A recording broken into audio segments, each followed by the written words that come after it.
Këtu e përmend Sheikh Rabia një transmetim nga Xherir radiallahu anhu dhe po ashtu nga Abdullah ibn Amr radiallahu anhuma, që thonë të dytë: kunna nara al-ijtima'a ila ahli al-mayyiti wa san'ati at-ta'ami min an-niyaha. Do më thonë, e konsideronim tubimin të familja të vdekurit dhe pregaditjen e ushqimit pas varimit, të një transmetim, si pjesë të vajtimit. Do më thonë, ne, kush e thot këtu? Dy sahabi, që kanë konsideru, do më thonë, këtë në kohën e sahabëve ridwanullahi alejhim. E konsideronim tubimin të familja të vdekurit dhe pregaditjen e ushqimit pas varimit si pjesë të vajtimit.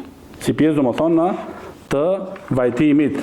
Prandaj thot Sheikh Rabia rahimullah, të gjitha këto çështje janë çështje të xahilietit, do më thonë, njeriu të ulet në shtëpinë e tij dhe me caktu, do më thonë, orar, ku i pret ngushëllimet dhe bën njoftim publik se në vend filan e filan është i prit njerëzit e shumë e radh.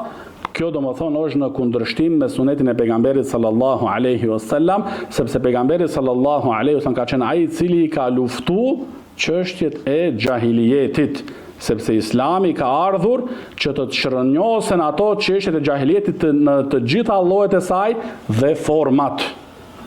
Prandaj njeriu e ka për detyrë, thot Sheikh Rabia rahimahullah, që të ndalet te kufijtë e Allahut subhanahu wa taala në çdo çështje.